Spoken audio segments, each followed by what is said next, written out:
గంధర దేశంలో పరాక్రమశాలి రాజు సుబలుడు పరిపాలించేవాడు. అతనికి ఒక తల్లిలాంటి కూతురు ఉంది, గాంధారి. మంచి గుణశీలురాలు, శివభక్తురాలు, రాజకుమార్తె అయిన గాంధారి చిన్ననాటి నుంచే శివారాధన చేస్తూ మంచి భర్త కోసం తపస్సు చేసింది. ఓసారి శివుడు ఆమె తపస్సు మీద ప్రసన్నుడై ఒక ఆశీర్వాదం ఇచ్చాడు.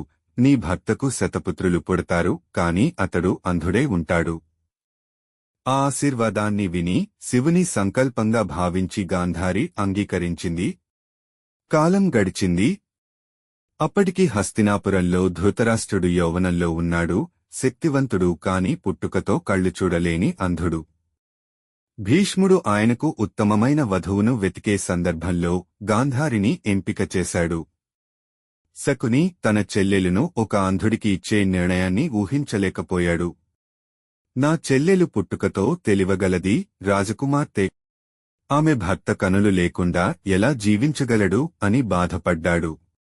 కాని రాజధర్మం పేరుతో గాంధారిని అంధుడైన ధృతరాష్ట్రునికి ఇచ్చారు. గాంధారి పెళ్లైన వెంటనే తన భర్త అంధుడు కాబట్టి ఆమె కూడా తన కనులు కట్టేసుకుంది. నా భర్త ప్రపంచాన్ని చూడలేడంటే నేనేం చూస్తాను అనే త్యాగశీలతతో. ఈ త్యాగం చూసిన శకునికి గుండె చించుకుపోయింది. అతను ఆ రోజే ఒక నిర్ణయం తీసుకున్నాడు. ఈ పెళ్లి నా చెల్లెలు జీవితాన్ని ఎవరూ గుర్తించలేదు, కాని నేనెప్పటికీ మరవను.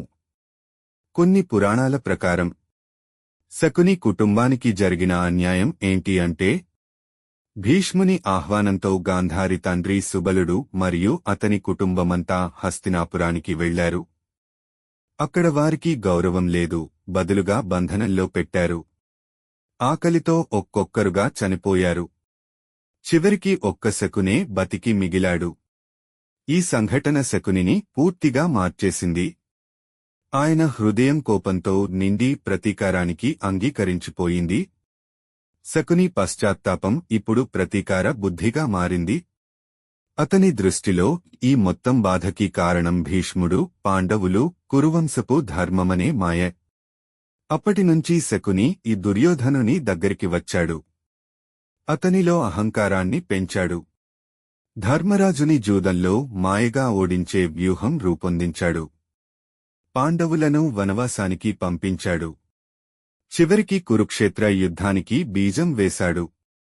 శకునికి న్యాయం కావాలి, కాని ఆయన దారిని మర్చాడు.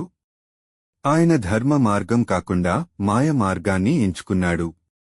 అతని కోపం ధర్మరాజుతో కాదు, వ్యవస్థపైనే. అందుకే శకుని ధృతరాష్ట్రుని బిడ్డలతో కలిసి మహాభారత యుద్ధాన్ని చేతులారా నడిపాడు. మీకు ఈ వీడియో నచ్చితే లైక్ చేయండి, మీ మిత్రులతో షేర్ చేయండి. ఇంకా ఇటువంటి వీడియోల కోసం మా ఛానల్ను సబ్స్క్రైబ్ చేయండి. మీరు చూసినందుకు ధన్యవాదాలు.